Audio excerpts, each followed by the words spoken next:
Assalamualaikum. Hai. Salam sejahtera semua. Okey, cikgu hari ini sebelum tu cikgu kenalkan nama saya dulu.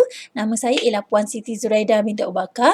Okey, cikgu akan menyampaikan tajuk variasi hari ini di bawah subjek sains KSSM tingkatan 4. Okey, sebelum itu cikgu nak kreditkan PowerPoint ini kepada Cikgu Nur Razila Khalid kerana beliau telah menyumbangkan PowerPoint ini untuk pengajaran hari ini.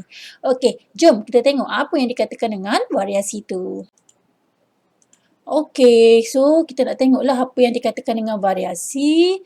So kalau kita tengok gambar rajak ini, cuba tengok pelajar-pelajar dalam gambar rajak ini. Kalau kita tengok setiap mereka berbeza antara satu sama lain. Contoh, pelajar yang pertama ni kulitnya cerah sikit. Okey, pelajar yang kedua ni kulitnya agak gelap sikit. Yang pelajar yang cikgu tunjukkan yang ni dia rendah sikit. Maksudnya variasi itu ialah perbezaan ciri antara individu daripada spesies yang sama. Spesies yang sama tu kalau kita kata dia manusia, maksudnya dia sesama manusia lah. Kalau kita katanya kita tengok dari segi haiwan, kita tengok dari segi haiwan lah.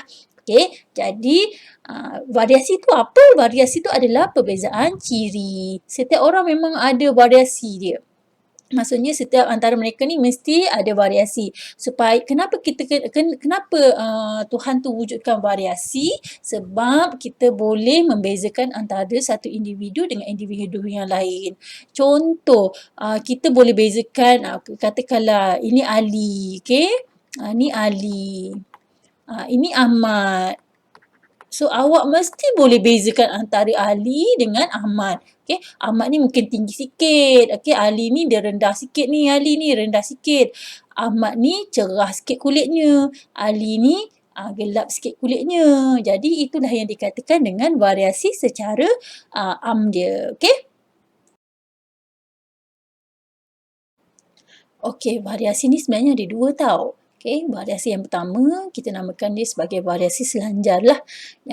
Yang kedua namanya adalah variasi tak selanjar. Okey. So, kita tengok dululah apa yang dikatakan dengan variasi ni. Variasi selanjar ni. Okey. Variasi selanjar sebenarnya ialah variasi yang menunjukkan perbezaan yang tidak ketara atau tidak jelas antara individu dalam populasi yang sama. Okey, contoh bagi variasi selanjar ini ialah seperti ketinggian dan jisim manusia. Okey, selalunya variasi selanjar ni yang kita boleh ukur lah. Kalau kita boleh ukur, maksudnya boleh ukur gunakan satu alat untuk mengukur. Contoh macam ketinggian, kita boleh ukur menggunakan pemaris meter. Jisim badan, kita boleh ukur menggunakan penimbang. Okey. Seterusnya kita nak tengok apa lagi ciri-ciri variasi selanjar. Okey, tadi cikgu dah kata dah variasi selanjar ni adalah kuantitatif yang boleh diukur lah. So, ciri-ciri yang boleh diukur ni, ciri seperti ketinggian ni, okey, yang boleh diukur ni boleh diwakili dengan lengkung taburan normal. Jadi, ini adalah graf lengkung taburan normal lah. Okey. So, ketinggian bagi beberapa bilangan murid di dalam satu kelas contohnya lah.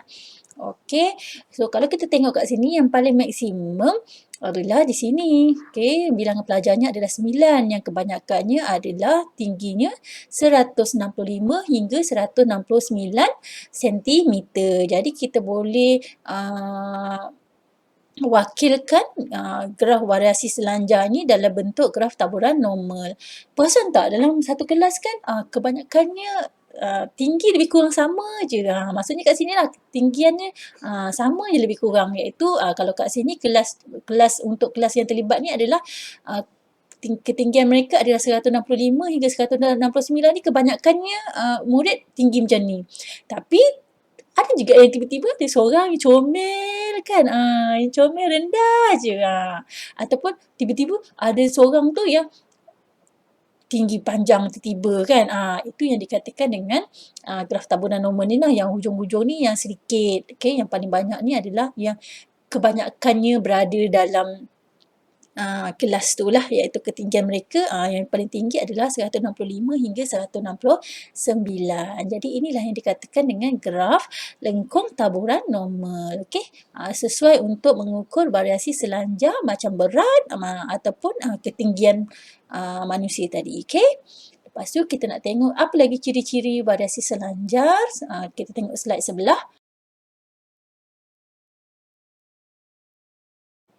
Okey, ini adalah ciri-ciri bagi variasi selanjar lah. Okey, so ciri yang pertama adalah macam cikgu cakap tadi, variasi selanjar adalah kuantitatif. Okey, kuantitatif tu maksudnya ianya boleh diukur lah. Jadi kalau boleh diukur, maksudnya kita boleh gunakan alat. Okey, untuk mengukur. Okey, dan tadi cikgu dah kata, ianya bila kita dah ukur, kita boleh presentkan dia ataupun kita boleh wakilkan dia dalam lengkung taburan normal, graf lengkung taburan normal lah. Okey, so contoh alat kalau kita kata kita nak ukur jisim, mestilah kita guna penimbang, betul tak? Okey. Okey, kalau misalnya kita nak ukur ketinggian, ketinggian mestilah kita guna pembaris meter. Okey, so itu adalah alat untuk mengukurnya lah. Okey, seterusnya adalah variasi selanjar. Okey, yang ni ditentukan oleh jin. Okey, jin ataupun gen lah. Tetapi tetapi boleh juga dipengaruhi oleh faktor persekitaran. Contoh, okey, dia bagi contoh kat sini. Warna kulit individu ditentukan oleh jin yang diwarisi daripada ibu dan bapanya. Okey, contoh katakanlah seseorang tu mak dengan ayah ni memang cerah lah. Okay, untuk kes yang ni mak dengan ayah ni memang cerah. Okay, so nanti lahir anak dia pun cerah. Tapi kalau anaknya seorang yang aktif bersukan dan selalu duduk kat padang, contoh macam permainan softball. Kalau softball tu kalau main softball tu memang tengah hari, kadang-kadang boleh juga kadang-kadang petang, kadang-kadang pagi. Jadi memang permainan softball ni tak kira masa. Okay, kalau time turn dia tengah hari lah. Jadi murid yang kulit putih ni pun boleh jadi gelap. Okay, walaupun mak dengan ayahnya memang putih melepak. Okay, so kenapa kulit dia boleh jadi gelap? Contoh macam ni lah, dia boleh jadi gelap sebab tadi faktor persekitaran kita iaitu pendedahan yang terlalu lama pada matahari yang terik. Okay.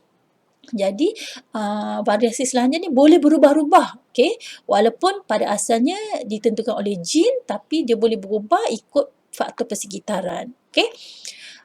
Kat sini dia cakap kat sini. Namun begitu, individu yang sama boleh mempunyai warna kulit yang berbeza apabila berada di dua lokasi yang berbeza. Ataupun tadi kita kata jisim, kan?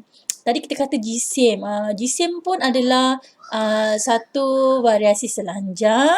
So, jisim kat sini. Okay, so jisim adalah variasi selanjar.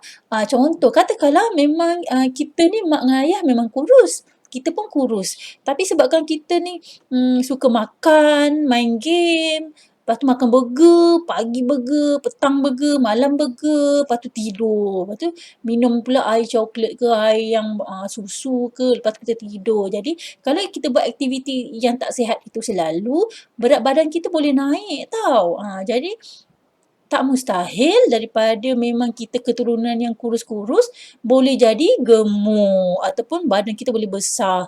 Bukannya disebab besar tu salah genetik kita, tak, kita yang mengubah sebab kita makan banyak. Kita makan tak tentu masa, kita makan benda yang tak berkhasiat, yang banyak garam. So, benda tu boleh menyebabkan keadaan fizikal kita daripada memang kita ni family kita semua kurus-kurus dan tiba-tiba kita boleh jadi besar disebabkan oleh aktiviti seharian kita ataupun aktiviti persekitaran kita ni tadi lah. Okay? So, itu yang dimaksudkan ianya boleh dipengaruhi oleh faktor persekitaran. Okay?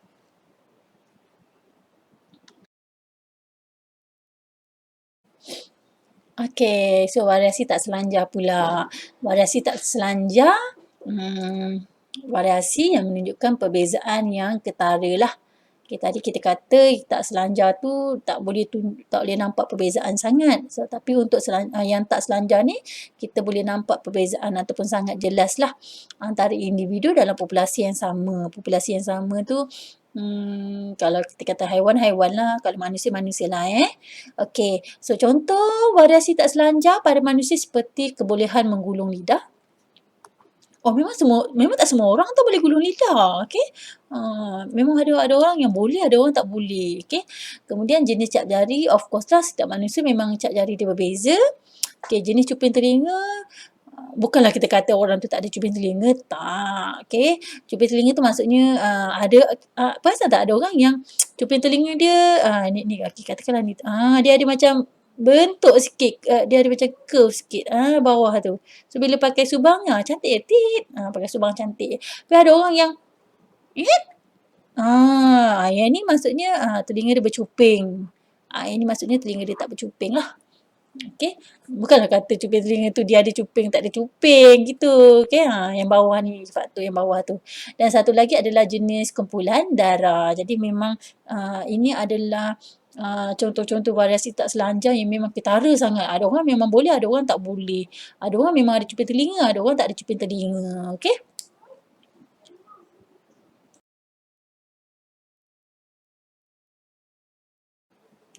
Okey, so kita nak tengok ciri-ciri variasi tak selanjar. Okey, so yang pertama ialah gerak untuk variasi tak selanjar adalah berbentuk diskret. Okey, berbentuk diskret. Kemudian carta bar digunakan untuk mewakili variasi tak selanjar. Yang ni carta bar lah ni. Okey. Jadi carta bar saja yang sesuai untuk mengukur variasi tak selanjar ni. Okey, seterusnya adalah variasi tak selanjar adalah kualitatif. Kualitatif maksudnya tak boleh diukur. Tak boleh diukur tu maksudnya apa? Macam mana kita nak ukur? Kalau ketinggian tadi bolehlah kita ukur pakai pembaris meter kan, ataupun berat, jisim. Kita boleh ukur guna penimbang. Tapi kalau menggulung lidah, kita nak ukur tang mana? Okay, nak ukur panjang. Nak ukur tak sesuai. Jadi memang variasi tak selanjar ni memang kualitatif. Dia tak boleh diukur lah. Memang tak ada alat untuk mengukur cuping telinga dia, nak ukur cop jari dia, nak ukur kebolehan menggulung lidah tu. Itu yang masukkan sebagai kualitatif tu. Okay? Kemudian variasi tak selanjar ni ditentukan oleh faktor genetik sahaja.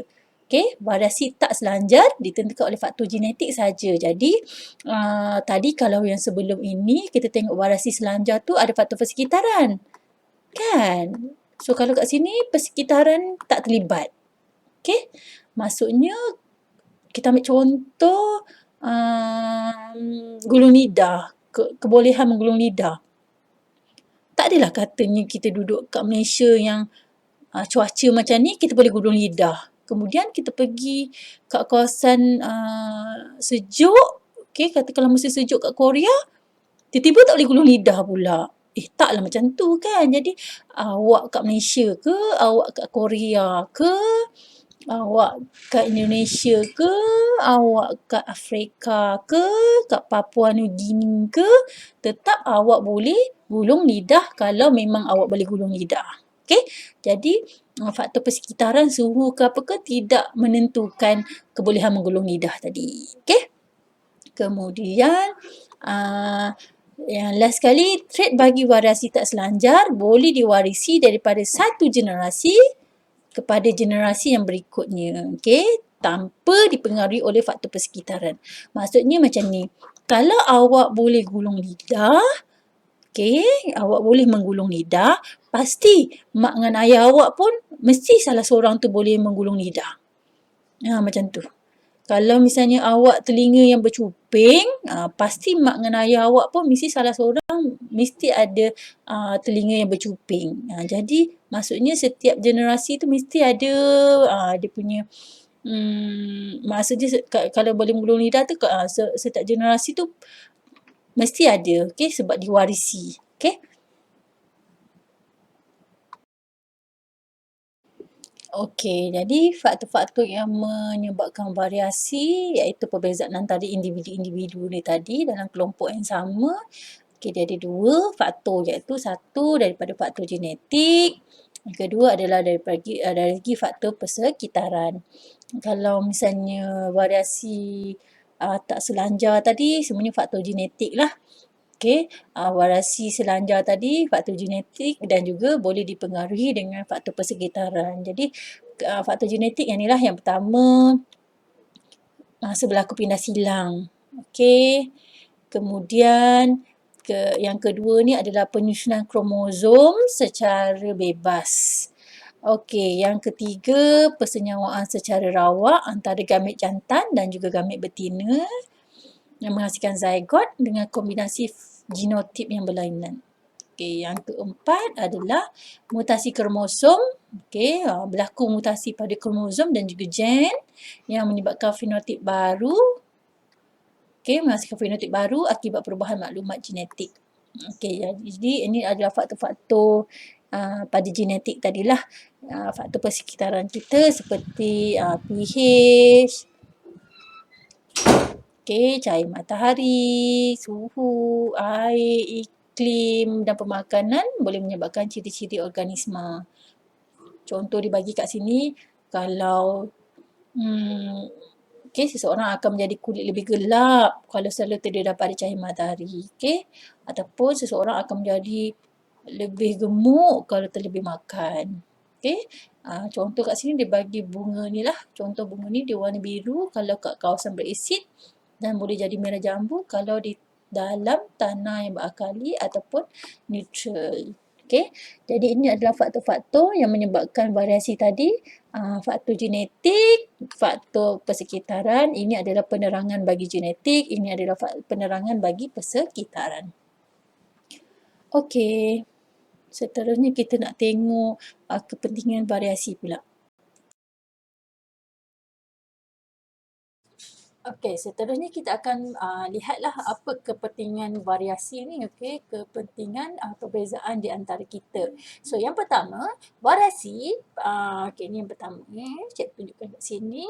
So, yang pertama, variasi pada organisma membolehkan organisma itu menyesuaikan diri terhadap perubahan persekitaran. Okey, kemudian individu dengan ciri berlainan atau berbeza daripada kumpulan majoriti mampu untuk bertahan, menyesuaikan diri, bermandiri dengan perubahan persekitaran. Okey, yang ketiga, jika semua individu adalah serupa, jika semua individu adalah serupa, mereka akan pupus apabila suatu perubahan drastik berlaku dalam persekitaran. Okey.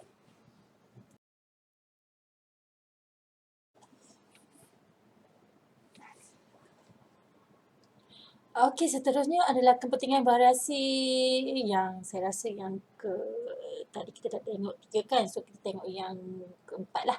So, variasi membolehkan kita membezakan dan mengecam setiap individu dalam spesies yang sama dengan mudah. Maksudnya macam contoh, senangnya kita nak bezakan antara Ali dengan Abu. Okey, Ali ni nak kalau misalnya daripada keluarga yang berbeza, lagilah senang kita nak bezakan dia. Ataupun kalau misalnya kembar seiras pun tetap ada perubahan, tetap ada perbezaan antara mereka. Contoh, mungkin kembar tu kulitnya berbeza warna ataupun satu boleh gulung lidah, satu tak boleh gulung lidah. Itu adalah variasi dah tu, tak semuanya, tak semestinya dua-dua tu akan dapat untuk menggulung lidah.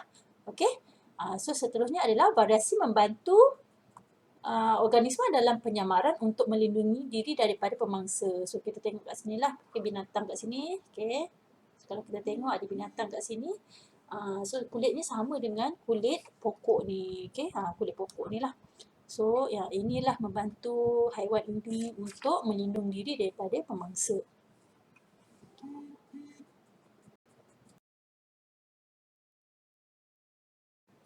Last sekali, kepentingan variasi, untuk slide yang last sekali adalah variasi pada haiwan dan tumbuhan boleh meningkatkan nilai tambah.